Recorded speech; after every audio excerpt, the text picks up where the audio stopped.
இவரோட அந்த ஒரு செயலை பார்த்து எப்போவுமே சட்டப்பையில் காசு வச்சுக்கிற பழக்கம் எனக்கு வந்துச்சு அப்படின்னு ஆர்ஜே பாலாஜி சொல்லியிருக்கிறாரு. நடிகர் மயில்சாமி இவர் ஒரு நடிகராக மட்டும் இல்லாமல் நல்ல மனுஷனாகவும் எல்லாருமே அடையாளம் கண்டிருப்பாங்க. கோலிவுட்டை பொறுத்த வரைக்கும் பல படங்கள் நடித்த இவர் உண்மையிலே பிரபலமானவர் தான். ஆனால் தான் பிரபலம் அப்படிங்கிறத எந்த இடத்துலையும் அவர் காட்டிக்கிற மாதிரி நடந்துக்கவே மாட்டார். ரொம்பவே எளிமையாக எல்லாருக்கிட்டையும் பழகக்கூடியவர். இவர்கிட்ட பழகினவங்க யாரும் இவர் பெருசாக எந்த குறையும் தப்பாக சொன்னதே இல்லை.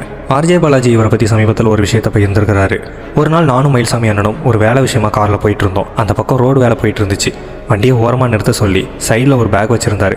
அதுலேருந்து பணத்தை எடுத்து வேலை செஞ்சுட்டு இருக்கிறவங்களுக்குலாம் 500 ரூபாய் கொடுத்துட்டு ஓகே பாய் அப்படின்னு சொல்லிட்டு வந்துட்டாரு. ஏன் திடீர்னு இந்த மாதிரியான வேலையை செஞ்சீங்க, ஏன் காசு கொடுத்தீங்க அப்படின்னு நான் கேட்டேன். எனக்கு இந்த பணம் பெரிய விஷயமா இல்லாமல் இருக்கலாம், ஆனால் அவங்களுக்கு அப்படி இல்லை.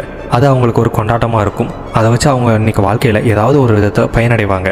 இப்போ கூட திரும்பி பாருங்கள் அவங்க முகத்தில் எவ்வளோ சந்தோஷம் இருக்குன்னு. என்கிட்ட ஏகப்பட்ட காசு இருக்கலாம், பணம் இருக்கலாம், அதெல்லாம் இன்னொருத்தவங்களுக்கு கொடுத்து உதவும் போது அவங்க முகத்தில் இருக்கிற சிரிப்பை பார்க்கும்போது அது எனக்கும் சந்தோஷம் கொடுக்குது. அதுக்காண்டி தான் இதெல்லாம் பண்ணுறேன் அப்படின்னு சொல்லியிருப்பாரு. மயில்சாமி அண்ணனை பார்த்து நான் கற்றுக்கிட்டது எப்போவுமே பையில் காசு வச்சுருக்கணும், உதவின்னு கேட்டு வரவங்களுக்கு அதை கொடுத்து உதவணும் அப்படிங்கிறது தான் அப்படின்னு ஆர்ஜே பாலாஜி சொல்லியிருக்காரு. இதை பற்றி நீங்கள் என்ன நினைக்கிறீங்கன்றதை கமெண்ட்டில் சொல்லுங்கள்.